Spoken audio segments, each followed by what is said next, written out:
When my daughter Amanda started pressuring me for an early inheritance, I knew something had to change.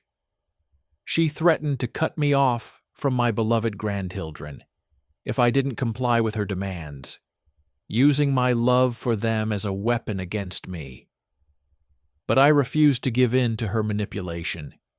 Instead, I took matters into my own hands and rewrote my will, ensuring that my legacy would go directly to my grandchildren's education, bypassing Amanda's greed and control. It was a difficult decision, but one that I knew I had to make for the sake of my family's future. This is the story of how I fought back against my daughter's betrayal and secured my grandchildren's future, one penny at a time. Before we continue, please subscribe to the channel and let us know where you're listening from in the comments. The sun was just starting to peek through the curtains of my study when I heard a knock at the door. I glanced at the clock on my desk, frowning slightly. 8 a.m. on a Saturday morning. Who could be visiting at this hour? I pushed myself up from my chair, my joints creaking in protest. At 72 years old, I was no spring chicken anymore, but I refused to let age slow me down. I had always prided myself on my sharp mind and my ability to adapt to any situation, skills that had served me well in my long career as an accountant.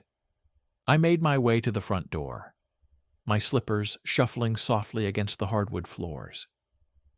When I opened it, I found myself face to face with my daughter, Amanda, her expression a mix of determination and something else I couldn't quite place. "Dad," she said, her voice tight. "We need to talk." I raised an eyebrow, stepping aside to let her in. "Good morning to you too, Amanda. To what do I owe the pleasure of this early visit?" She walked past me into the living room, her high heels clicking against the floor. I noticed that she was dressed impeccably, as always, in a tailored suit and expensive jewelry. It was a far cry from the simple life Martha and I had built together. But I had long ago learned to accept Amanda's tastes and priorities. "It's about your will, Dad," she said, turning to face me. "I think it's time we had a serious discussion about your estate planning." I felt a flicker of surprise, followed immediately by a sense of unease. Amanda had never shown much interest in my financial affairs before, content to live off the generous trust fund Martha and I had set up for her years ago. Why the sudden concern now? "My will?" I repeated, crossing my arms over my chest. "What about it?" Amanda took a deep breath, as if steeling herself for a difficult conversation. "Dad, I know you've always been very private about these things, but I think it's important that we talk about the future, about what will happen to your assets when you're gone." I frowned, feeling a prickle of defensiveness. "I've already made arrangements for that, Amanda. You know that. Martha and I set up trusts for you and your brother years ago, and the rest of our estate will be divided evenly between you when the time comes." She shook her head, a frustrated expression crossing her face. "That's not enough, Dad. I need more than just a trust fund. I have expenses, obligations. I need to know that I'll be taken care of, that my lifestyle won't be compromised." I stared at her, feeling a mix of disbelief and anger. "Your lifestyle? Amanda, you're a grown woman with a successful career and a family of your own. You can't expect your mother and I to fund your extravagances forever." Her eyes flashed with something like contempt. "Extravagances? Is that what you call providing for your family, Dad? Making sure your dildren and grandchildren have the best of everything?" I shook my head, my voice rising slightly. "The best of everything? Amanda, you live in a mansion, drive a luxury car, and take exotic vacations every year. You want for nothing What more could you possibly need?" She leaned forward, her voice dropping to a low, intense whisper. "I need security, Dad.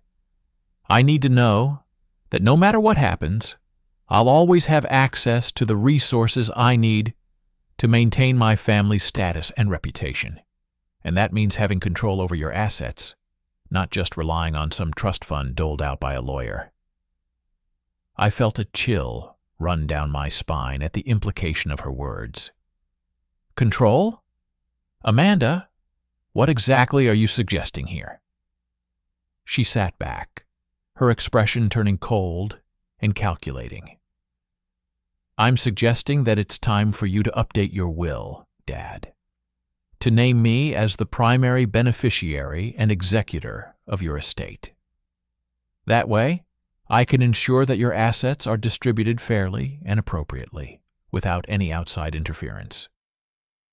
I stared at her, my mouth opening and closing like a fish. I couldn't believe what I was hearing. My own daughter, the child I had raised and loved and supported all these years, was asking me to hand over control of my life's work, my legacy, to her. "Amanda," I said, my voice shaking slightly, "I can't do that. It wouldn't be right. Your brother deserves an equal share of the inheritance, and I won't have you making unilateral decisions about how it's distributed." Her face hardened, her eyes glinting with a steely resolve. "If you don't do this, Dad, I'll have no choice but to cut you off from the Dildren, from your grandchildren. I won't have them exposed to your antiquated ideas about money and success." I felt like I had been slapped. My grandchildren were the light of my life, the joy of my retirement years. The thought of losing access to them, of being cut out of their lives because of some financial dispute, was unbearable. But as I looked at Amanda, at the coldness and the greed that seemed to emanate from her very pores, I knew that I could not give in to her demands. I could not betray my principles, my values, everything that Martha and I had worked so hard to instill in our Dildren. I drew myself up to my full height, my voice steady and calm. "I'm sorry, Amanda, but my answer is no. I won't be bullied or manipulated into changing my will. And if you choose to use your Dildren as pawns in this game, then that is your decision. But I won't be a part of it." For a moment, she just stared at me, her face a mask of shock and anger. And then, without another word, she turned on her heel and stormed out of the house, slamming the door behind her. I stood there for a long moment, my heart racing and my mind reeling. I had never imagined that it would come to this, that my own daughter would resort to such tactics to get what she wanted. But as I sank down into my favorite armchair, my eyes falling on the framed photo of Martha and me on our wedding day, I knew that I had made the right decision. I had stayed true to myself, to the values and the principles that had guided me through a lifetime of love and labor. And I knew that no matter what challenges lay ahead, I would find a way to protect my legacy, to ensure that my grandchildren would have the opportunities and the resources they needed to thrive without sacrificing their integrity or their independence. It was a daunting task, a battle that I knew would test me in ways I had never been tested before. But I was ready for the fight, ready to do whatever it took to secure a brighter future for the ones I loved most. With a heavy sigh, I pushed myself out of the chair and made my way to my study. I had plans to make, strategies to develop, a will to rewrite, and I wouldn't rest until I had found a way to outmaneuver Amanda, to beat her at her own game and emerge victorious. My head held high, and my conscience clear. For I was Edward Collins, a man of principle and integrity, a man who had never backed down from a challenge in his life. And I sure as hell wasn't about to start now, not with so much at stake, not with my grandchildren's future hanging in the balance, a shining promise of hope and possibility that I would protect with every fiber of my being, until my very last breath. The next few weeks passed in a blur of activity and planning. I threw myself into the task of rewriting my will, determined to find a way to protect my assets and ensure that my grandchildren would be provided for, no matter what challenges lay ahead. I spent long hours in my study, poring over legal documents and financial statements, consulting with my attorney and my financial advisor to explore every possible option. It was a daunting task, a complex web of trusts and estates, tax laws and inheritance regulations. But I refused to be intimidated, refused to let the complexity of the situation deter me from my goal. I had always been a problem solver, a man who thrived on challenge and innovation, and I was determined to bring all of my skills and experience to bear on this latest test of my resolve. As I worked, my mind kept drifting back to Amanda, to the coldness and the calculation I had seen in her eyes that fateful morning. I couldn't help but wonder what had happened to the bright, loving child I had raised, the girl who had once looked up to me with such admiration and respect. Had I failed her somehow, as a father and a role model? Had I been too indulgent, too permissive in my efforts to give her the best of everything?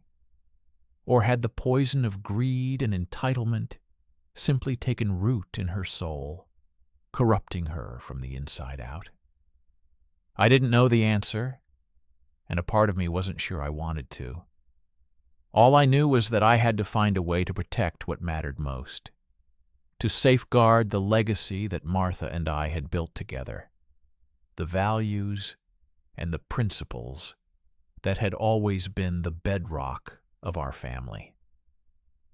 And so I pressed on, drafting and redrafting, fine-tuning every detail of my new estate plan. I set up educational trusts for each of my grandchildren, ensuring that they would have the resources they needed to pursue their dreams and make their mark on the world.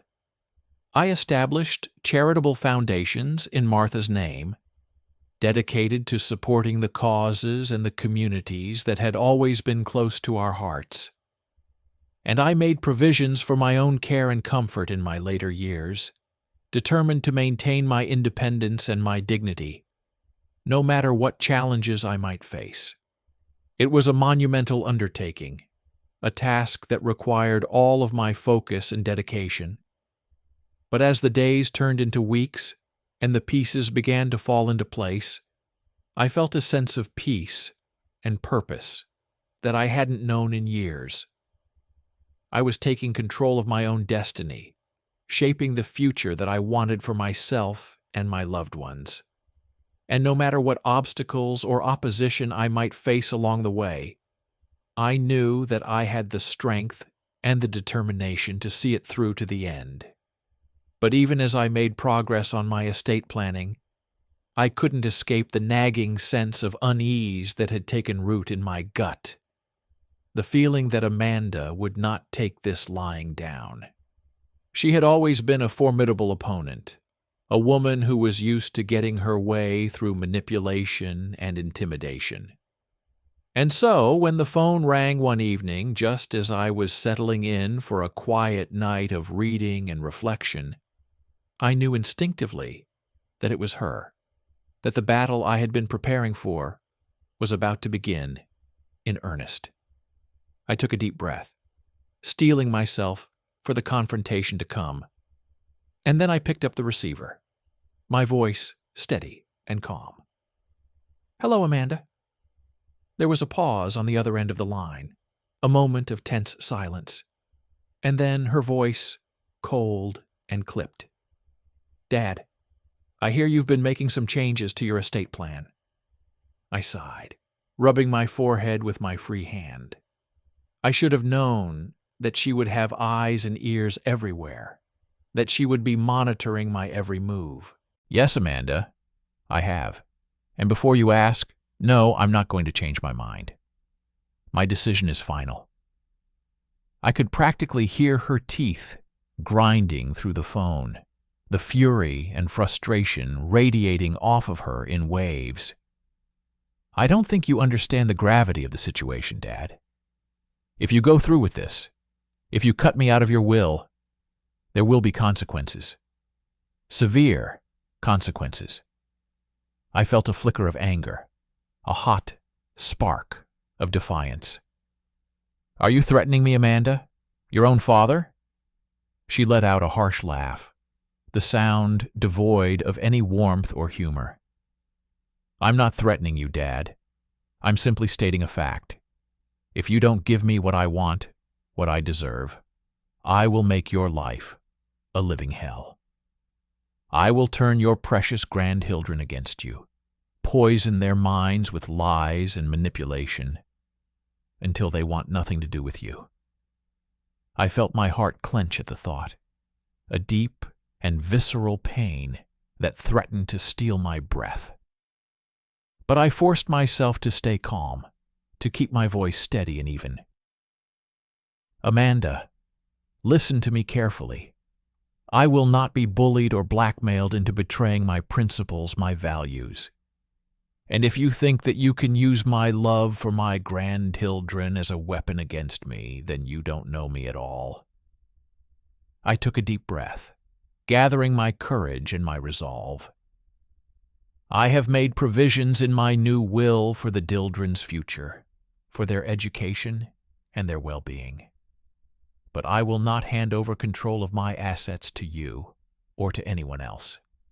That is my final word on the matter. There was a long moment of silence, a tension that crackled like electricity through the phone line. And then, Amanda's voice, low and venomous. You'll regret this, Dad. I promise you, you'll regret it. And with that, she hung up, the dial tone echoing in my ear like a death knell. I sat there for a long moment, the receiver still pressed to my ear, my heart hammering in my chest. I knew that I had just crossed a line, that I had set in motion a chain of events that could not be undone. But I also knew that I had done what was right, what was necessary to protect my family and my legacy. And no matter what challenges lay ahead, no matter what storms I might have to weather, I would face them with my head held high and my conscience clear. For I was Edward Collins, a man of principle and integrity, a man who had never backed down from a fight in his life. And I sure as hell wasn't about to start now, not with the stakes so high and the future so uncertain. I would stand my ground, no matter the cost or the consequence, and I would fight for what was right, for what was true and just and honorable, until my very last breath. The next few months were a battle of wills and wits, a chess game played out across the landscape of our family and our finances. Amanda was true to her word, launching a campaign of manipulation and intimidation designed to wear me down, to force me to bend to her will. She started by cutting off all contact between me and my grandchildren, refusing to let me see them or speak to them, even on birthdays and holidays. It was a cruel and calculated move, one that struck at the very heart of my deepest vulnerabilities and fears. I tried to reach out to them, to send cards and gifts and messages of love and support. But every attempt was met with stony silence, with a wall of resistance that seemed impenetrable and insurmountable. And then the rumors started, whispers and innuendos that spread like wildfire through our social circles, casting doubt on my character and my competence. Amanda was a master of spin and manipulation. and she used every tool at her disposal to paint me as a senile old man, a doddering fool who couldn't be trusted with his own affairs. She even went so far as to file a petition for conservatorship, claiming that I was no longer capable of managing my own finances and that she needed to step in to protect my interests. It was a bold and brazen move, one that sent shockwaves through our family and our community. But I refused to be cowed, refused to let her tactics break my spirit or my resolve. I fought back with every ounce of strength and determination I possessed, marshaling my own resources and allies to counter her attacks and defend my position. I worked closely with my attorney and my financial advisor, developing a comprehensive strategy to protect my assets and my legacy. We set up additional trusts and safeguards, ironclad legal structures that would ensure that my wishes were carried out, no matter what challenges or obstacles lay ahead. And I reached out to my network of friends and colleagues, people who had known me for decades and who understood the kind of man I was, honest, principled, and unwaveringly committed to doing what was right.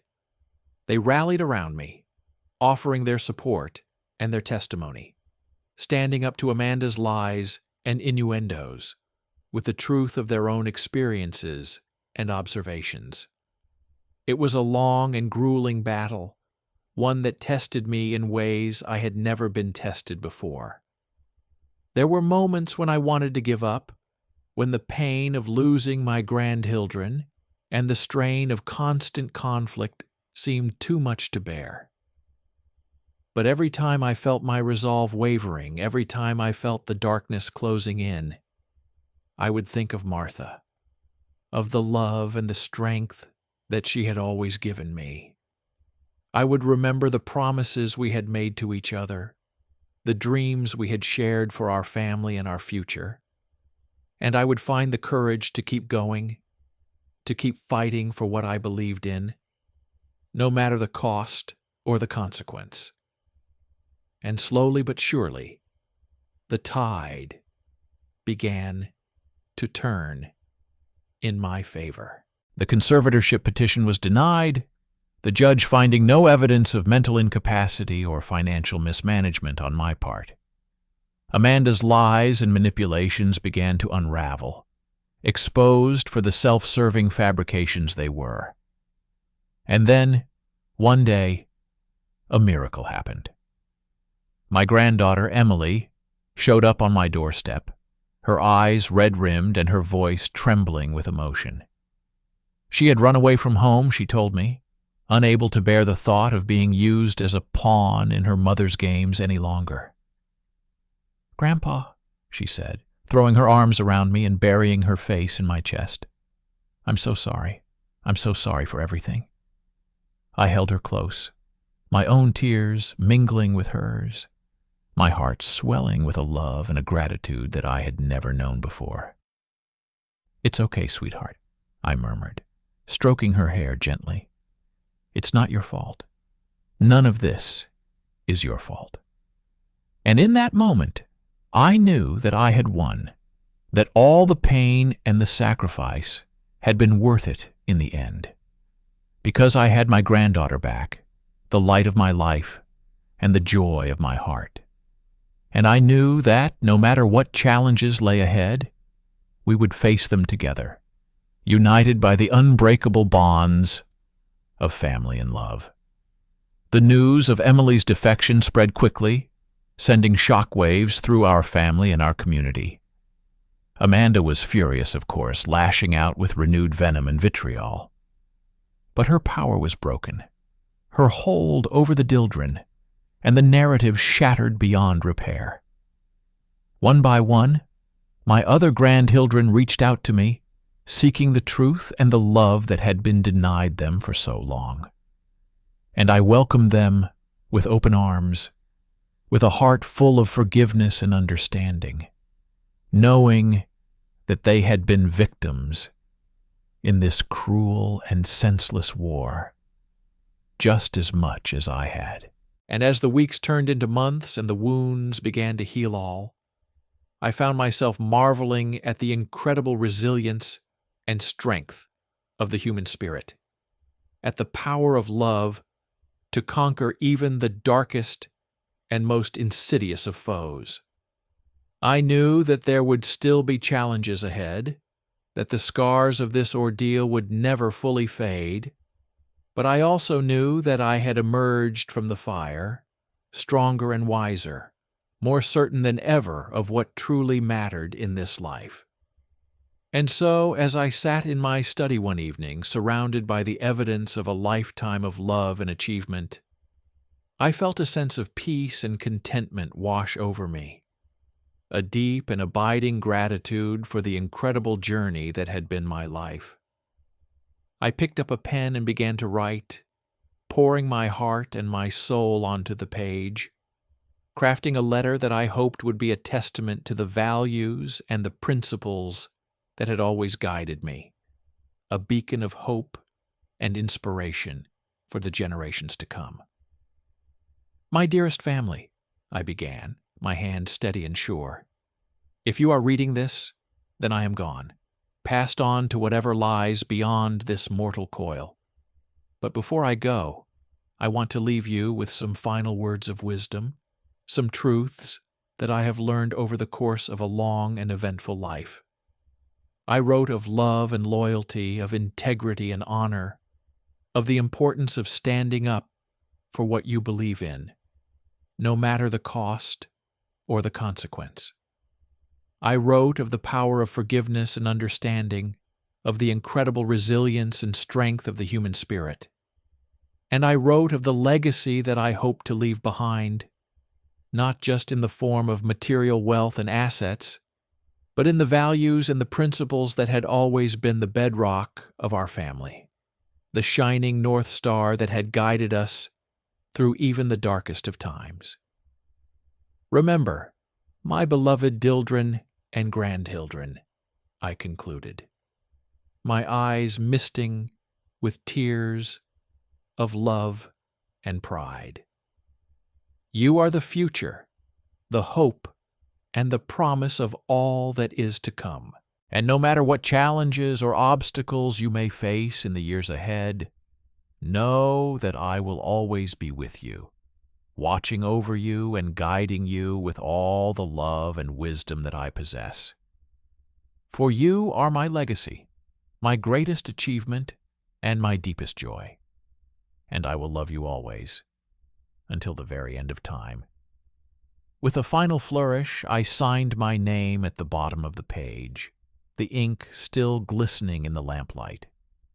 And as I folded the letter carefully and slipped it into an envelope, I felt a sense of closure and completion, a deep and abiding peace that I had never known before. For I had done what I had set out to do, had fought the good fight, and emerged victorious, my head held high, and my conscience clear. And no matter what the future might bring, no matter what storms I might have to weather in the years ahead, I knew that I had left a legacy of love and honor that would endure long after I was gone. And that, in the end, was the greatest gift of all, the most precious treasure that any man could ever hope to leave behind. The years that followed were a time of healing and renewal, of rebuilding the bonds of love and trust that had been so badly frayed by Amanda's betrayal. It was a long and difficult journey, one that tested our family in ways we had never been tested before. But through it all, we clung to each other, to the love and the strength that had always been the foundation of our lives. We talked and we laughed, we cried and we reminisced. We poured our hearts and our souls into the task of mending what had been broken. And slowly but surely, we began to heal all, to find a new sense of purpose and direction in the wake of the storm that had nearly torn us apart. My grandchildren blossomed under my guidance and my love, their minds and their spirits nourished by the values and the principles that I had always held dear. Emily, the granddaughter who had been the first to break free of Amanda's control, became a leader and a role model for her siblings and cousins. She was a bright and curious dild with a passion for learning and a hunger for knowledge that reminded me so much of myself at her age. I took her under my wing, sharing with her the secrets of business and finance, the ins and outs of investing and entrepreneurship. And she soaked it all up like a sponge, her eyes sparkling with excitement and her mind racing with possibilities. Together we hatched a plan to create a new kind of company, one that would combine the best of the old and the new, the wisdom of experience and the energy of youth. We would focus on sustainability and social responsibility, on creating value not just for ourselves but for the world around us. It was a daunting challenge, a task that would require all of our skill and determination. But we were ready for it, ready to take on the world and make our mark in whatever way we could. And as the months turned into years and our little startup began to take flight, I watched with pride and amazement as Emily and her team achieved things that I had never dreamed possible. They won awards and accolades, garnered media attention and investor interest, became a force to be reckoned with in their industry and beyond. But even more importantly, they stayed true to their values, to the principles of integrity and compassion that had always been the bedrock of our family. They used their success and their platform to make a difference in the world, to support the causes and the communities that had always been close to our hearts. And through it all, I was there, cheering them on from the sidelines, offering my guidance and my support whenever it was needed. I was the proud grandfather, the wise old sage, the man who had seen it all and lived to tell the tale.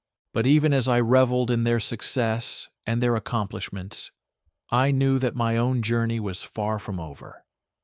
I still had work to do, a legacy to cement, and a future to secure. And so I threw myself into my own projects and passions, pouring my heart and my soul into the things that mattered most to me. I became more involved in my community, volunteering my time and my expertise to help those who were struggling or in need. I mentored young entrepreneurs and aspiring business leaders, sharing with them the lessons and the insights that I had gained over a lifetime in the trenches. And I continued to work on my estate planning, refining and perfecting the strategies that would ensure that my wealth and my assets would be used for good long after I was gone. It was a busy and fulfilling time, a chapter of my life that was rich with purpose and meaning. But even as I savored the joys and the triumphs of this new phase, I couldn't shake the feeling that something was still missing, that there was one more piece of unfinished business that I needed to attend to. And then one day, it hit me with the force of a lightning bolt. Amanda, my estranged daughter, the woman who had once been the center of my world, but who had now become a stranger and an adversary. I had cut her out of my life, and my will had severed all ties and communication in the wake of her betrayal. But as I sat there in my study, surrounded by the evidence of a life well lived, I realized that I couldn't let things end like this, couldn't let the wounds of the past fester and poison the future. I had to find a way to make peace with Amanda, to offer her the chance at redemption and forgiveness that I knew she so desperately needed. Not for her sake, but for my own, for the sake of my own soul and the legacy that I hoped to leave behind. And so, with a heavy heart and a sense of trepidation, I picked up the phone and dialed her number, my fingers trembling slightly as I punched in the digits that I had once known by heart. The voice that answered was guarded and suspicious, the tone of someone who had been hurt too many times to trust easily. But as I spoke, as I poured out my heart and my hopes for the future, I could hear the walls beginning to crumble, the defenses starting to fall away. And when I finally said the words that I had been holding back for so long, the words that I knew she needed to hear more than anything else in the world, I could hear the catch in her throat, the sob that she tried so hard to suppress. "I forgive you, Amanda," I said, my own voice thick with emotion. "I forgive you for everything.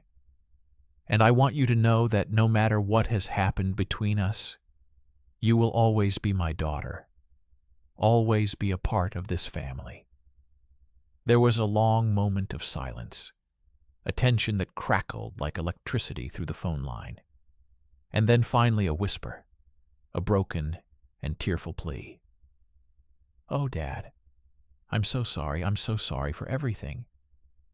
And in that moment, I knew that the healing had begun, that the long and difficult journey of reconciliation and forgiveness was finally underway. It wouldn't be easy, I knew that. There was so much hurt and anger and resentment to work through, so many wounds that needed to be acknowledged and addressed. But I also knew that it was worth it, that the chance to rebuild our relationship and create a new future together was a gift beyond measure. And I was ready to do whatever it took to make that happen, to fight for the love and the connection that had once been the center of our lives. For I was Edward Collins, a man who had learned the hard way that family was everything, that the bonds of blood and kinship were stronger than any force on earth. And I would never again take those bonds for granted, never again let pride or stubbornness stand in the way of what truly mattered. And so, with a sense of hope and determination, I hung up the phone and turned my face towards the future, ready to embark on the next chapter of my incredible journey. For I knew that, no matter what challenges lay ahead, I had the strength and the wisdom to face them head on, to emerge stronger and wiser and more committed than ever to the values and the principles that had always been my guiding light. And I knew that, in the end, that was all any of us could ask for, all any of us could hope to achieve in this wild and precious life that we had been given. To love and to be loved, to forgive and to be forgiven, to leave the world a little better than we had found it. That was the true measure of success, the only legacy that really mattered. And it was a legacy that I intended to fulfill with every fiber of my being until the very end of my days. The road to reconciliation with Amanda was a long and winding one, filled with potholes and detours that threatened to derail us at every turn. There were moments of anger and frustration, of bitter recriminations, and painful truths that had to be confronted head-on. But through it all, we clung to the love and the hope that had brought us back together, the unshakable belief that our bond as father and daughter was stronger than any force that could tear us apart. We started slowly, with tentative phone calls and carefully worded emails, each of us feeling our way forward through the minefield of our past hurts and grievances. We talked about the Dildren, about the joys and the challenges of parenthood, about the dreams and the fears that we had once shared so freely. And gradually, bit by bit, we began to rediscover the common ground that had always been there, hidden beneath the layers of resentment and misunderstanding. We laughed and we cried, we reminisced and we planned for the future. We opened our hearts and our minds to the possibility of a new beginning. It wasn't easy, of course.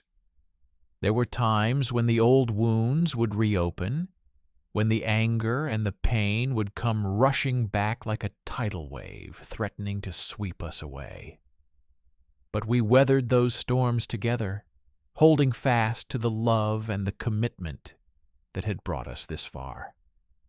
And slowly but surely, we began to heal all, to find a new sense of understanding and acceptance in the wake of the trauma that had nearly torn us apart. Amanda started to open up about her own struggles and fears, about the insecurities and the doubts that had driven her to such desperate lengths. She told me about the pressure she had felt to live up to my expectations, about the fear of failure that had haunted her every waking moment. She spoke of the loneliness and the isolation that had come with being a stay-at-home mother, about the sense of purposelessness and inadequacy that had eaten away at her soul.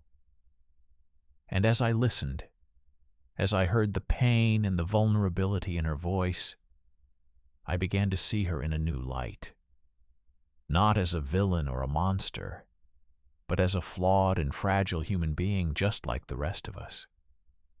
I offered her my understanding and my support, my unwavering love and acceptance.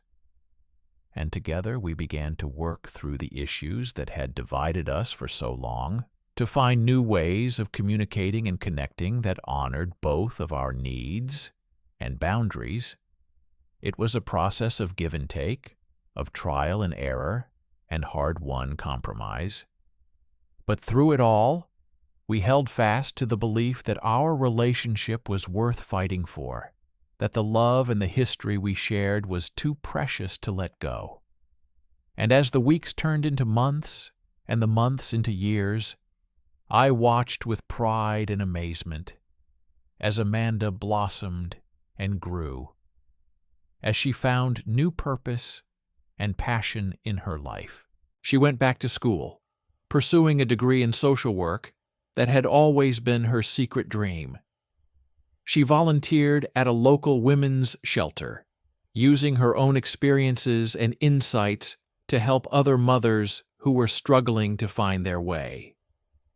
And she became a fierce and vocal advocate for mental health awareness and support, speaking out about the importance of self-care and community in the face of life's challenges.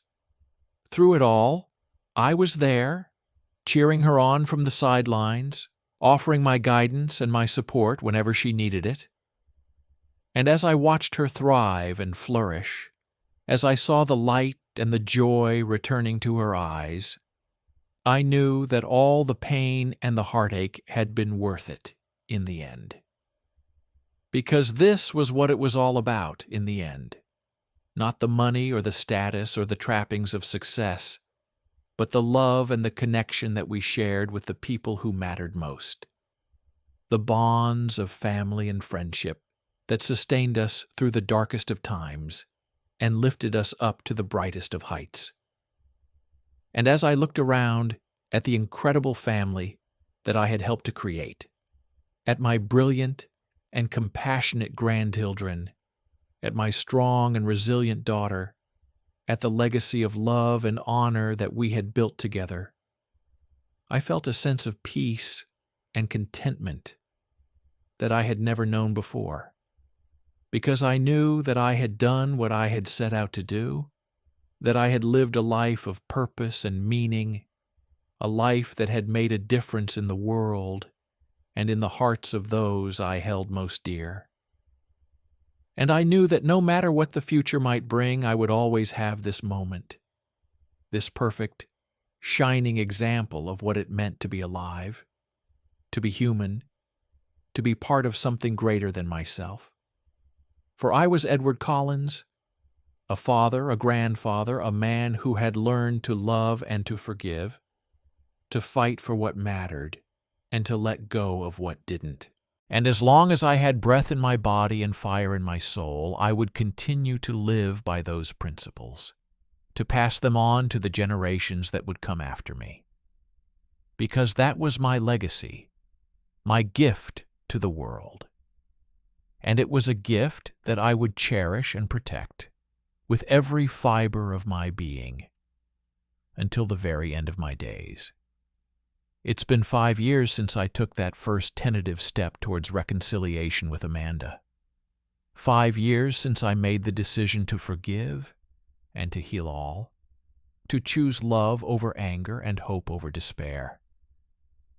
And as I sit here in the warm glow of a summer evening, surrounded by the laughter and the joy of my family, I can't help but feel a deep sense of gratitude and wonder for the incredible journey that has been my life. Oh, it hasn't always been easy. There have been plenty of challenges and setbacks along the way. Plenty of moments when the old doubts and fears threatened to creep back in. But through it all, I have held fast to the lessons that I learned in those darkest of days, to the truths that were forged in the fire of adversity and pain. I have learned that love is stronger than hate, that forgiveness is more powerful than revenge. I have learned that family is the most precious gift we are given, and that it is up to us to cherish and protect it with all that we have. And I have learned that it is never too late to start over, to build a new life and a new legacy on the ashes of the old. These are the lessons that I have tried to pass on to my children and grandchildren, the values and the principles that I hope will guide them through the trials and triumphs of their own lives. And as I watch them grow and thrive, as I see the love and the light shining in their eyes, I know that my work has not been in vain. Because they are my legacy, my greatest achievement, and my deepest joy. They are the proof that one man's love and courage can change the world, can set in motion a ripple effect of kindness and compassion that will continue to spread long after he is gone. And so, as the sun begins to set on another perfect day, as the fireflies dance and the crickets sing their evening song, I close my eyes and offer up a silent prayer of thanks for all that I have been given, for all that I have been able to give in return. For I am Edward Collins, a man who has lived and loved with all his heart, who has fought the good fight and emerged victorious on the other side. And as long as there is breath in my body and love in my soul, I will continue to do just that, to live each day with purpose and passion, with gratitude and grace, because that is the only way to truly live, the only way to leave a mark on this world that will endure long after we are gone. And it is a mark that I am proud to leave, a legacy of love and honor that will shine like a beacon through the ages, guiding all those who follow in my footsteps towards a brighter and more beautiful future. So let us go forth with courage and conviction, with open hearts and open minds. Let us face the challenges and the joys of this life with the strength and the wisdom of those who have gone before us. And let us never ever forget the power of love to heal all and to transform, to lift us up and to set us free. For that is the greatest lesson of all, the one that I will carry with me until the very end of my days. And it is a lesson that I leave to you, my beloved family, as the most precious gift I have to give. Cherish it always, and let it be your guiding light through all the days of your lives, for it is the light of love, and it will never ever fade away. If you found Edward's story of forgiveness, redemption, and the unbreakable bonds of family inspiring, please hit the like button and subscribe to our channel for more uplifting tales of everyday heroes making a difference in the world. And don't forget to share your own experiences and reflections in the comments below. We all have a story to tell, a lesson to learn, a legacy to leave. By sharing our journeys and our truths, we inspire and uplift each other, and we create a world that is a little brighter, a little more beautiful, a little more full of hope and possibility. So keep shining your light, my friends. Keep loving and forgiving, keep fighting for what matters, and letting go of what doesn't. The world needs more heroes like Edward Collins, more everyday champions of compassion and grace. And together we can build a future that is worthy of our highest aspirations, our deepest dreams. One story at a time, one act of love at a time. The journey begins anew with each and every one of us. So let us go forth with courage and conviction, with the strength and the wisdom of those who have gone before us. For the best is yet to come, and the light of love will guide us every step of the way.